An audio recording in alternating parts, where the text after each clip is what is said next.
This is StoryRobot. Welcome to r/NuclearRevenge. Our story of today is, try to drug and rape an innocent girl at a party? No, not while I'm here. So, to put it simply, I was a little beep as a kid. I used to steal from stores and family, swear and throw things at random people walking down the street, was smoking from the age of 12 and didn't give a beep about anyone but my friends.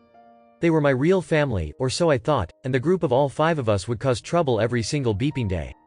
My parents, though in my later years have told me they should have been more effective in their discipline, really weren't to blame.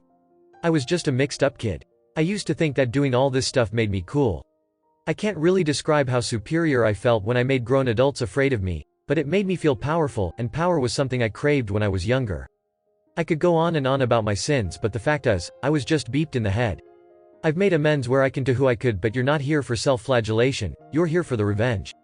So long story short, when I was 16, my parents finally had enough, and despite all my tantrums and screaming and even some physical violence against my dad, they decided to put me in a school for troubled youth. I call it a school, but what it really was a military institution that taught discipline in the most brutally effective ways while throwing in some literacy and numeracy classes along the way. Without going into too much detail, I'll say that this school changed me. While aggressive, violent, cocky and near homicidal when I was first dumped on their doorstep, the men who ran this camp broke me down. I was there for just over a year. No phone calls, no visits home, no access to the outside world. For 1 whole year, I had this camp and these counselors, these real-life hard beep men teach me just how much of a beep stain I really was. By the end of my second summer, I was a changed kid. I had fought and screamed and gotten my beep kicked more times than I can count, but eventually, I was beaten down. These men taught me that real men simply don't act the way I did, and that the type of path I was headed down would lead me either in jail or dead. They were brutally honest about it, especially this one counselor Jay. By the end of my stay, I considered Jay a second father. Though I hated him at first for making me feel inferior, he really did me a favor teaching me how toxic my behavior was, and to this day I still think of him as something of a hero. He was the main person who deemed me ready to return home. But the backstory is getting really long, so let's get to the real story. When I returned home, I had changed from an abusive little prick to a somewhat civilized young man, ready to take on my last year of high school. I was nervous to go back, since I had adapted to the disciplinary school lifestyle, but I was also excited. I missed my friends, and hoped they would just accept me back despite the fact that I hadn't spoken to any of them in over a year. And to my relief, I was accepted back with open arms.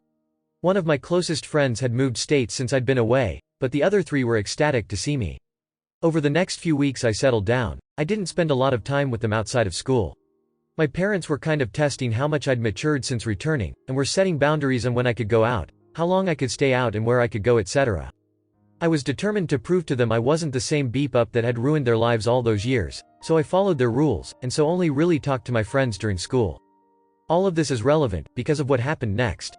I had joined the school football team all 3 friends were a part of, and one evening after practice, all my teammates were in the gym, sweaty and dirty but pleased with ourselves. I was laughing and chatting with my 3 best friends so much I didn't really notice that we were the last left in the gym. But that's when the conversation started turning bad. One of my friends, I'll call him F1, friend 1, for simplicity, started telling me about a college party they were all planning on going to, and how they'd been crashing college parties for a few months now, since it was easy access to girls and booze. I was hesitant about it because I didn't think my mom and dad would agree to let me go. But then F1 started talking about this girl he was planning on inviting. A girl who went to the same school as us, but not one I thought F1 had any real relationship with.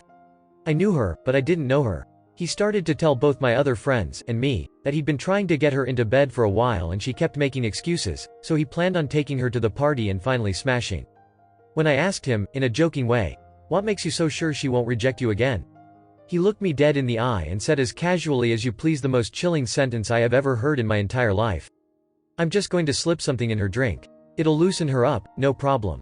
At first I just kind of awkwardly laughed, thinking it was some beeped up joke, but they weren't laughing with me.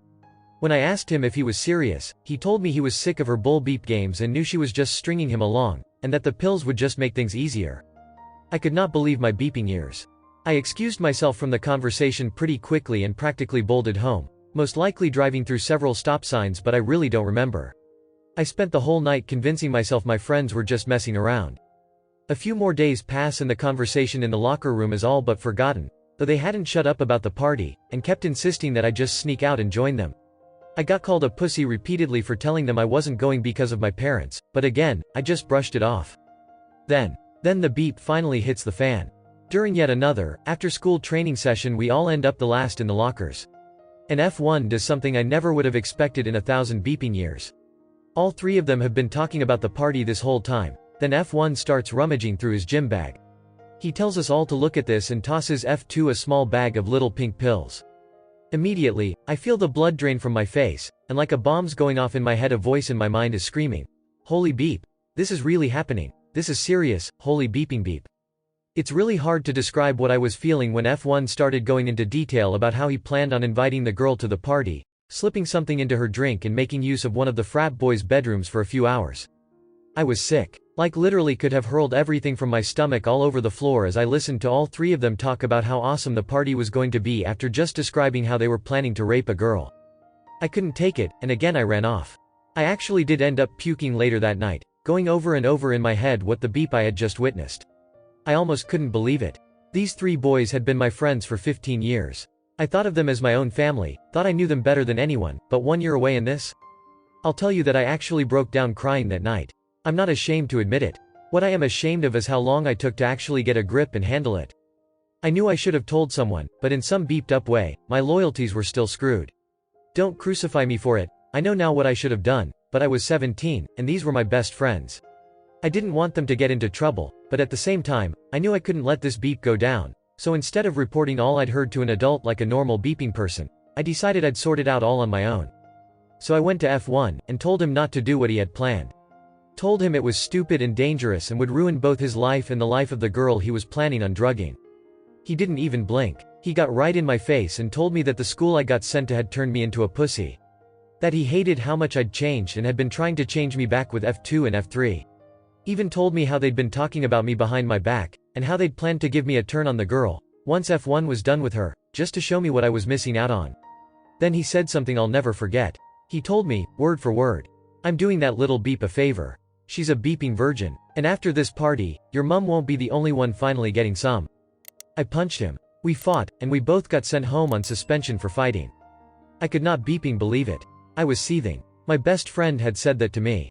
My best friend had told me he was going to rape an innocent girl at a party, and I was a pussy for not wanting to join in? I was disgusted, sickened to my core, and I was done with him. My parents were disappointed I had gotten suspended so shortly after coming home. But I just sat quietly while my mom cried and my dad screamed at me. I know now that I should have told him, but after what F1 said to me, I had this insane notion in my head that I was going to get him back all on my own. And now, to the revenge. After a weekend of being grounded, I went back to school, and the first thing I did was seek out F1. He was about as bashed up as I was, but he was sporting a nice black eye from where I'd hit him in the face. F2 and F3 were standing with him, and they all glared at me as I approached them. Then I did something that made me feel sick. I apologized to him. I told him I was sorry I hit him, and that he was right, I had changed, and I hated what that school had done to me, and I wanted to go back to being the old me again, and surprisingly, they all bought it. F1 and I even hugged it out, and I put the cherry on top when I told them I'd be coming to the party. Now, for my dumb beep teenage plan. First, I started recording them whenever we were alone together. I wanted to get everything they said about the party and the girl they were planning on victimizing on tape. I knew I needed some kind of proof, or it would just be my word against theirs. And after a few days, I had gotten more than enough. But I wasn't done. No, my stupid self had a plan and I was going to fulfill it to the fullest. So the next thing I did was track down the girl, take her aside, and tell her everything. She was pissed and scared, but I begged her not to go to the police or tell anyone. I know now that was stupid as well, but for some reason, she listened to me.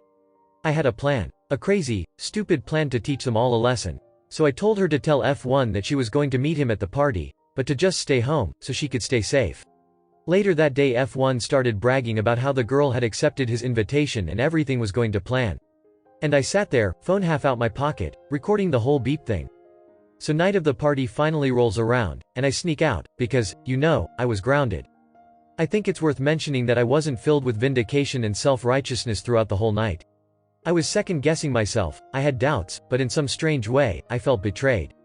These three boys had been my brothers since before I could throw a punch and I felt betrayed that they had gone down this road. What beeped me in the head even more was the possibility that I might have been just like them if my parents hadn't sent me away. It was a strange moment of realization to come to in the middle of a crowded frat house surrounded by drunk beeps, but you take what life throws at you. So the night goes on, and F1 is getting steadily more frustrated that the girl he invited hadn't shown up. I'd made sure to keep him in my sights for the whole night, not wanting him to decide that any old girl would do if he couldn't take the one he wanted. I kept an eye on all of them, watching as they drank and drank while I stayed as level-headed as possible with some water in a beer can. When midnight came, all three of them were plastered, and I knew that all the girls at the party would be safe by then. By this time the crowd was dying down, and a few people who couldn't hold their liquor were already passed out around the house. And now was my time to shine. While all three of them were occupied with a drinking game, I hunted in F1 his bag and found the bag of little pink pills. Here's where I did something I'm not particularly proud of, but I'll tell you anyway. I slipped one pill into 3 beers each and handed them to my friends, and then waited. It didn't take long before all three were passed out on the floor, along with quite a few other party guests. I then took out a black permanent marker pen from my bag and wrote rapist on all three of their foreheads, took pictures and immediately uploaded them to our school's Facebook page, so everyone who attended our school would see.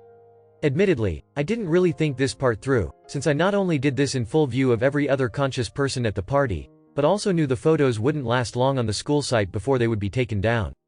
But since it was a small school, in a small town, I didn't doubt that a whole bunch of people would see it before a teacher removed the photos, and that's exactly what I wanted. Next came the recordings. When I got home, I got a verbal bludgeoning from my parents for sneaking out, but they stopped when I finally told them what had been happening. They were both shocked, and a little disbelieving, but when I played them both the recordings I'd saved on my phone, they were just as sickened as I was.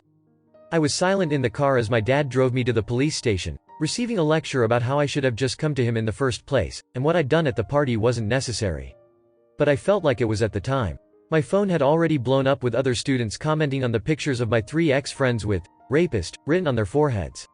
And while a lot just laughed at them, many were questioning if there was any truth to it. It was what I wanted.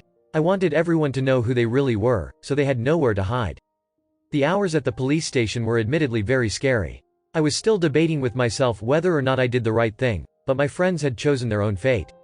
I still felt hurt and betrayed they'd allowed themselves to become this way, and even though I felt a little guilt for potentially ruining their future, I did what I thought had to be done. And long story short, the recordings were enough to get them all on charges of planning to commit a crime.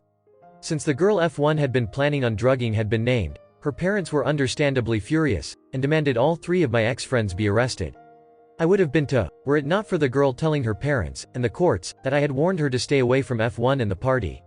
I was charged for my use of an illegal substance, since I admitted to using the pills on my 3 ex-friends, and also for battery, since the permanent marker was seen as a form of assault, but luckily I never got jail time.